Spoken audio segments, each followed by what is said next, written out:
안녕하십니까. 거꾸로 투자하는 쇼킹 부동산입니다. 지금 강남에서 일어나는 일 시작해 보겠습니다. 영상 전에 구독과 알람 설정으로 당신의 인생을 바꾸시기 바랍니다. 자, 최근에 이런 기사 많이 보셨죠? 패닉 바잉 했는데 1억 하락. 그런데 강남 3구는 신고가 행진 국민평형 45억에 이어서 전용 129제곱미터 아리팡 60억 신고가 행진, 강북은 내리고 강남은 신고가, 서울 집값 양극화, 서울 집값 양극화 뚜렷, 강남 신고가, 강북 급매.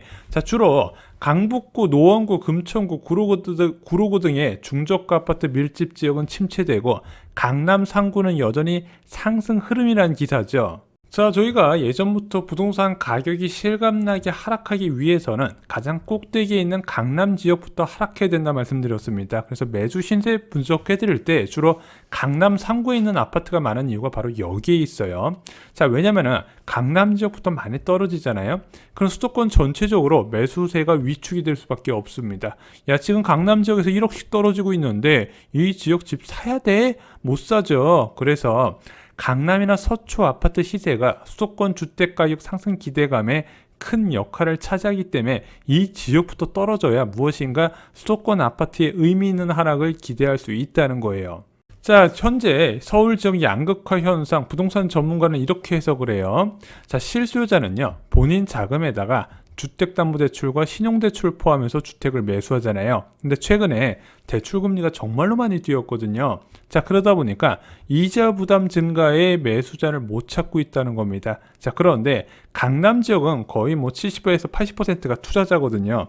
이 투자자는 주택담보대출 대신 전세보증금을 활용해서 주택을 매수하게 됩니다. 물론 대출금리 상승으로 신용대출 부담은 되겠지만 얘가 원리금 같이 포함해서 상환하는 구조는 아니다 보니까 그렇게 큰 부담되는 정도는 아니라는 거예요. 상대적으로 대출금리 인상에 투자 수요가 많은 강남 지역이 덜 영향을 받는다, 이렇게 이야기를 했습니다.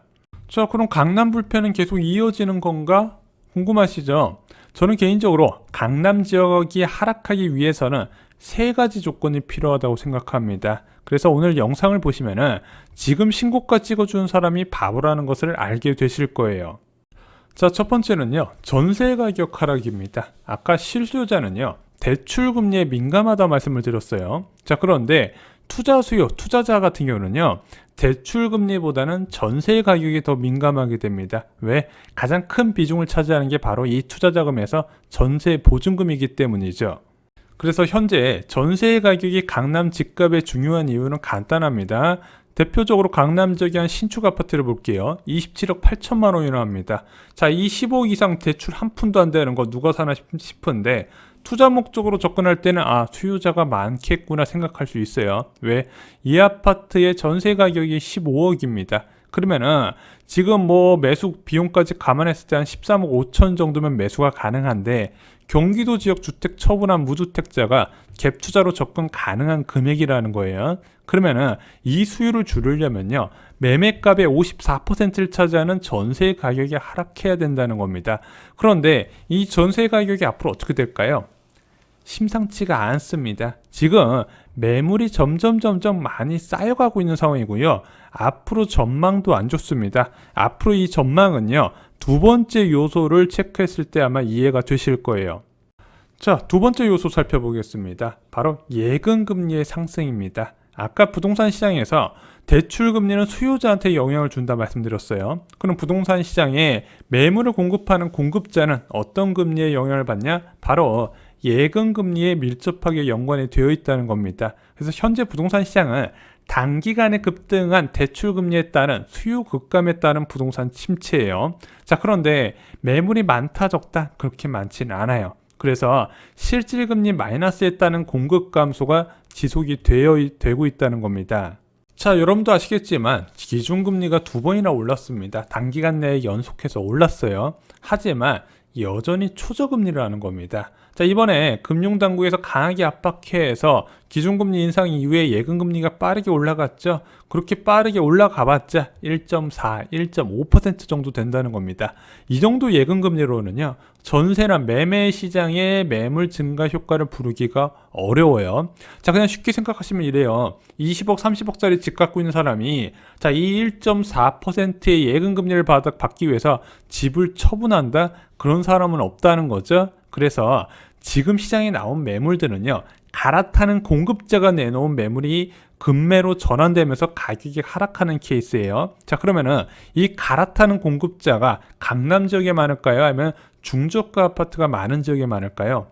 당연히 중저가 아파트 지역에 많기 때문에 이들 지역 가격은 하락하는데, 오히려 강남 지역 아파트는 계속해서 신고가를 찍고 있다는 거죠. 그래서 야, 기준금리 2차례 올렸는데 왜 강남 집값 안 떨어지냐, 이렇게 접근하실 부분이 아니라 전세나 매매 시장에 영향을 주는 기준금리 수준을 좀 아실 필요가 있어요. 제 개인적으로 전세 시장의 기준금리는 한 1.5% 정도 되었을 때 영향을 받게 됩니다. 실제 2018년 3월에 기준금리가 1.5%가 됐을 때 전세의 부활 시대다, 이런 이야기가 나왔어요. 왜? 이 정도 되어야 예금금리가 2% 전후까지 되거든요. 그나마 예금을 받을 수 있는 유인 조건이 됩니다. 그래서 월세나 반전세 받으려는 사람이 예금금리가 많이 올랐네, 간편하게 그냥 예금을 맡기자 전세의 공급 증가 효과가 나타나게 된다는 겁니다. 또한 기준금리가 1.5% 정도가 되면은요, 전세자금 대출 금리가 크게 치솟기 때문에 그에 따라서 수요 감소에 따른 전세 가격 하락도 기대할 수가 있어요. 그러면은 전세 시장은 알겠다, 매매 시장은 어느 정도 수준이 되어야 될까요? 바로 기준금리 1.75%는 정도 되어야 됩니다. 실제 기준금리가 1.75%가 되었을 때 입주 물량이 같이 늘어나니까 전세 가격과 매매 가격 동반 하락이 나타났다는 거죠. 그래서 지금 부동산 시장이 작은 변화라도 일어났지만 본격적인 변화를 기대하기 위해서는 앞으로 최소 2차례 정도 기준금리가 더 인상되어야 된다는 겁니다. 자, 최근 쇼킹 부동산이 시장 침체를 강하게 경고하고 있습니다. 빠르면 내년 말부터 부동산 시장에 의미 있는 변화가 나타날 것이다. 왜 그러냐? 지금 생각했던 것보다 기준금리가 빠르고 높게 올라갈 가능성이 제기가 되고 있어요. 자, 이 기준금리가 급속도로 올라가게 되면서 전세 시장과 매매 시장에 적지 않은 변화를 줄 것 같은데, 지금은요 1.75%가 문제가 아니라 2023년 이후에는 2% 넘는 기준금리 가능성도 염두를 해두셔야 돼요. 자, 그러면은 일단 단기적으로 볼 때 당장 상반기 중에 기준금리가 1.5% 수준이 될 가능성이 높거든요. 그러면은 전세 매물이 많이 늘어난다 말씀드렸습니다. 반면에 수요는 더욱더 줄어들겠죠. 그러면은 전세 가격 하락에 따른 강남 아파트 수요 감소를 기대할 수가 있다는 겁니다. 그리고 하반기부터는요, 기준금리가 1.75%가 되면서 실제 매물도 늘어날 수 있다, 이렇게 보시면 될 것 같습니다.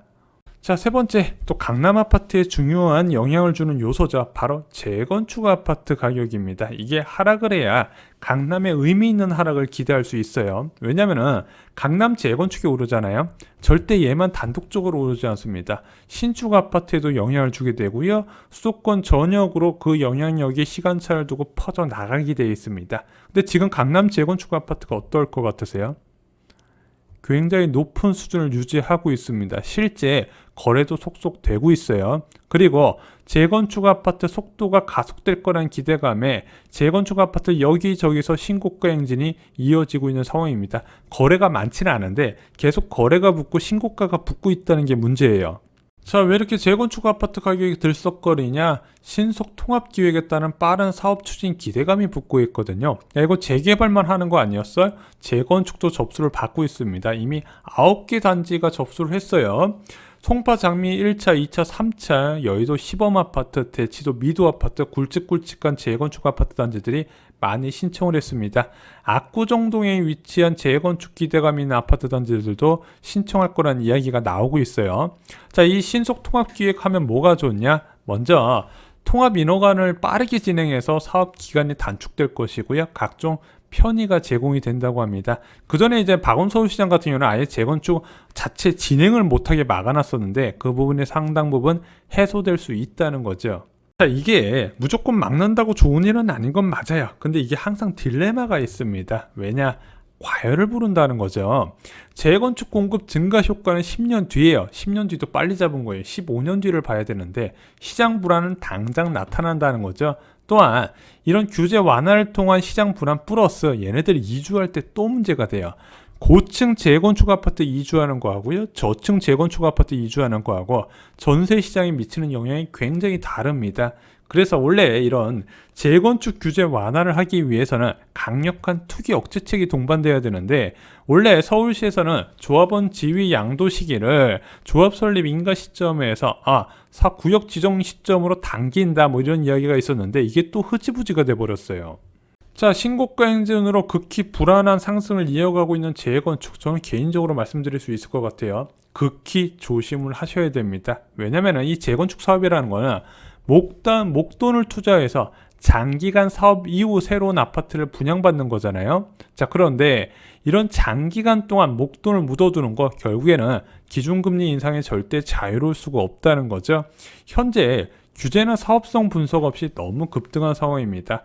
뭐 추진위원회가 말하는 거나 뭐 공인중개업소에서 이야기하는 거 다 추정치예요. 야, 이거 사놓으면 나중에 40평짜리 아파트 준다, 45평 아파트 준다, 모른다는 얘기입니다. 자, 그래서 이런 규제나 사업성을 분석을 제대로 해보면 나중에 뒤통수 받을 일이 굉장히 많이 있다는 거예요. 그래서 저는 개인적으로 기준금리가 1.75% 이상에서 가장 먼저 반응할 부동산 중 하나로 이 재건축을 꼽고 있습니다. 가장 먼저 가파르게 하락할 가능성에 대비하시는 게 좋습니다.